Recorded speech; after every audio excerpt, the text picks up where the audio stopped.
আসসালামু আলাইকুম রহমতুল্লাহ। আজকে আমরা দেখাবো যে কিভাবে আমরা একটি ওয়েবসাইটে যে প্রোডাক্ট অ্যাড করেছি, প্রোডাক্টের আমরা ক্যাটাগরি অ্যাড করিনি। এই প্রোডাক্টের ক্যাটাগরি কিভাবে আমরা অ্যাড করতে পারি এটা আজকে দেখবো আমরা। ঠিক আছে? তো এর জন্য আমরা ড্যাশবোর্ড থেকে প্রোডাক্টে থেকে যাব, প্রোডাক্টে দেখবো ডান দিকে ক্যাটাগরিজ অপশন রয়েছে, এই প্রোডাক্টের ক্যাটাগরিজে যাব। তো আমাদের এখানে দেখবেন যে প্রোডাক্ট ক্যাটাগরিজ অ্যাড করার যে অপশনগুলো রয়েছে এটা চলে আসবে, ডিসমিস চলে আসবে। তো এখন আমরা যেহেতু আমরা বলেছিলাম যে গত ক্লাস টিউটোরিয়াল বলেছিলাম যে আমরা এই ওয়েবসাইটটির মতো সম্পূর্ণ কপি করার চেষ্টা করব, তো বা আমরা এই ওয়েবসাইটটিকে বানিয়ে দেখাবো। তো দেখেন এখানে এনারা প্রায় ৬টা ক্যাটাগরি অ্যাড করেছেন। তো এই ৬টা ক্যাটাগরিকে আমরা তাহলে এখন একটু দেখি কপি করার চেষ্টা করি। এখানে দেখি মিষ্টান্ন রয়েছে, দেখি এখানে কপি করা যাচ্ছে না কেন? নামগুলো দেখি কপি হচ্ছে কিনা। নামগুলো দেখি।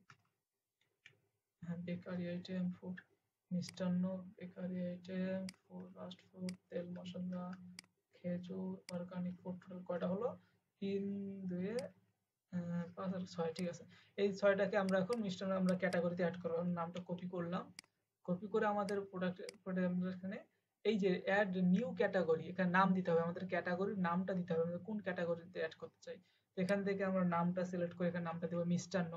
তো এখানে আমরা বাংলা নাম দিতে পারি যেটা আমাদের এই উপরে শো করবে, ঠিক আছে? এই নামটা আমরা উপরে শো করবে, কিন্তু আমাদের এই যে স্ল্যাগ নামক যে অপশনটা রয়েছে এইটাতে আমাদেরকে ইংলিশে দিতে হবে, কারণ এটা আমাদের ইউআরএল হিসাবে আমাদের লিঙ্কে কাজে লাগবে, লিঙ্ক হিসাবে অ্যাড হবে, যার কারণে ইংলিশে দিতে হবে। তো আমি এটা মিষ্টান্নটাকে গুগল ট্রান্সলেটে গিয়ে কপি পেস্ট করলাম। এখন ডিজার্ট, এই ডিজার্ট থেকে কপি করে আমি এখন এখানে পেস্ট করে দিলাম।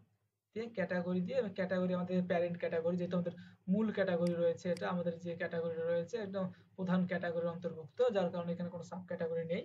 আর এই ওয়েবসাইটে কোনো সাব ক্যাটাগরি ক্রিয়েট করাও নেই বা আমাদের প্রয়োজনও নেই, যার কারণে সবগুলো মেইন প্যারেন্ট ক্যাটাগরি থাকবে, যার কারণে নাম রেখে দিয়ে আমরা ডেসক্রিপশন কোনো কিছু অ্যাড করব না। এই আমাদের পরবর্তীতে আমরা এখানে অ্যাড নিউ ক্যাটাগরিতে ক্লিক করে দেব। আমরা দেখতে পারবেন যে আমাদের অ্যাড ক্যাটাগরি ক্রিয়েট করার পর পরে দেখাচ্ছে যে ক্যাটাগরি অ্যাডেড। ক্যাটাগরি অ্যাড করার পর পরেই দেখবেন যে এখানে আমাদের শো করতেছে যে মিষ্টান্ন। আমরা যে এখানে ক্যাটাগরিটা অ্যাড করেছি সেই ক্যাটাগরিটা আমাদের এখানে অ্যাড হয়ে গিয়েছে। তো এভাবেই আমাদেরকে ক্যাটাগরিগুলো অ্যাড করতে হয়। তো আমরা নেক্সট টিউটোরিয়ালে আমরা আরো অ্যাডভান্স কিছু দেখবো।